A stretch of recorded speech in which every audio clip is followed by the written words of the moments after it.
Prince Andrew is currently embroiled in a case brought against him due to his involvement with the disgraced financier Jeffrey Epstein. As the courts rule the Duke of York can be served with the papers from his accuser's lawyers, what happens now for the Queen's son? Virginia Guiffre, 38, is suing the Duke of York for allegedly sexually assaulting her when she was a teenager and is seeking currently unspecified damages.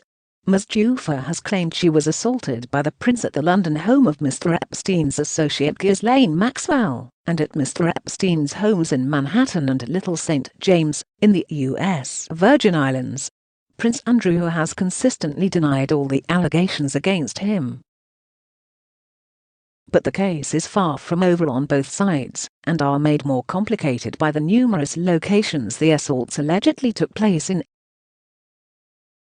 A judge has now ruled that Prince Andrew's U.S. lawyer can be served with the legal papers, and it is understood his team are contesting the court's decision. The High Court said in a statement, lawyers for Prince Andrew have indicated that they may seek to challenge the decision of the High Court to recognize the validity of the Hague Convention request for service made by Ms. Guiffre's lawyers. The High Court has directed that any challenge must be made by close of business on September the 24th. David Boyes, representing Ms. Guiffre, said papers had been delivered to the last known address of the defendant and documents had also been sent by Royal Mail. Andrew B. Bretler, lawyer for the Duke of York, said his team contested the validity of service to date, adding he had not been properly served under either UK or international law.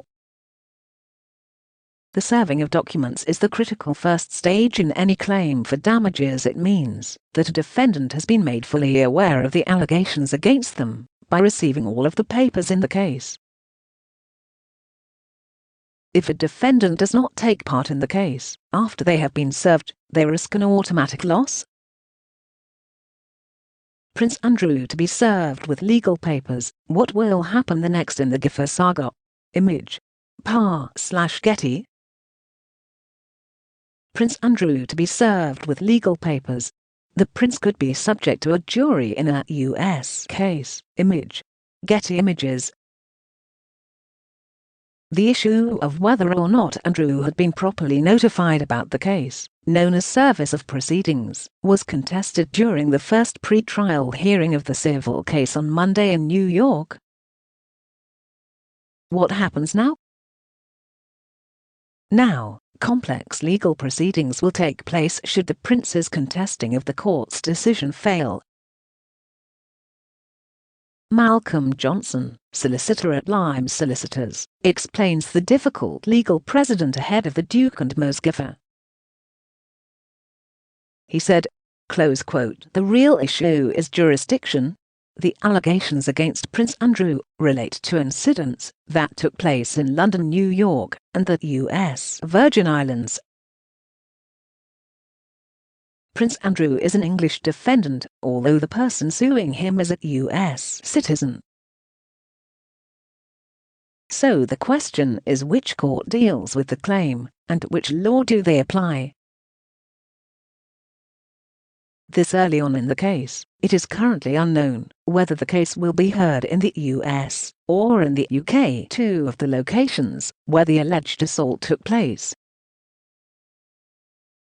Mr. Johnson continues, close quote, "One of the arguments in favor of an English court dealing with the case is where the defendant is domiciled in England, he lives here.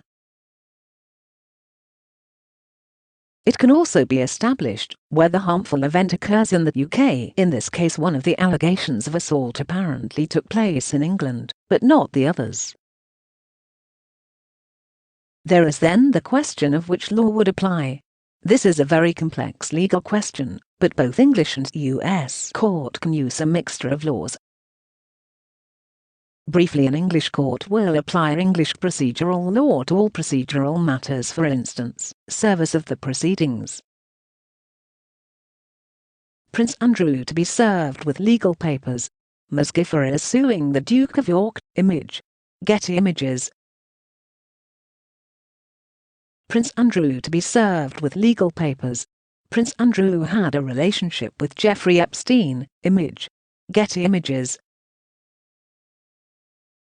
In relation to the law to be applied during the trial, the substantive law or the evidence or the amount of damages, this depends on a number of factors, including the issue of whether incidents actually occurred, the nationality of the person who caused the harm, and the nationality of the person who suffered the harm.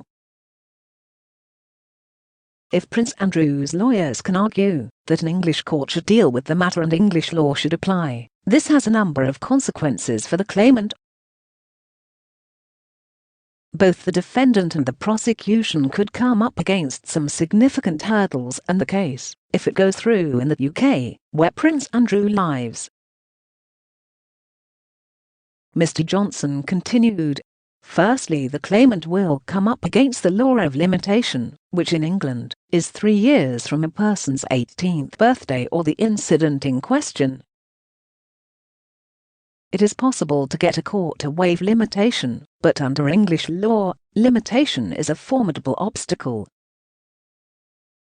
Secondly, English law hands out much less in the way of damages than a US court would. If Prince Andrew is tried in a US court, he could be subject to a jury, explains Mr. Johnson, something the Duke is unlikely to want. He said, thirdly, in the US, cases of this nature are normally tried by jury. In England, jury trial in civil claims are very rare indeed. In an English court, it would be a High Court judge dealing with the matter, not a jury. An English defendant might feel more comfortable with a judge rather than a jury. Finally, there is an enforcement issue. Even if the claimant in this case gets a judgment in a New York court, there is no reciprocal enforcement agreement between the US and the UK, whereas there is with other countries. That doesn't mean that a US judgment can't be enforced in England, and there are ways of achieving that. However, it looks as though the issue of jurisdiction will be the next argument in this case. The saga surrounding Prince Andrew was brought to a head in 2019 during his interview with the BBC's Emily Maitlis, widely regarded to have been a PR disaster for the Duke. The Duke denied having ever met Ms. Guiffre, and went as far to claim the widely circulated photograph of them together was manipulated.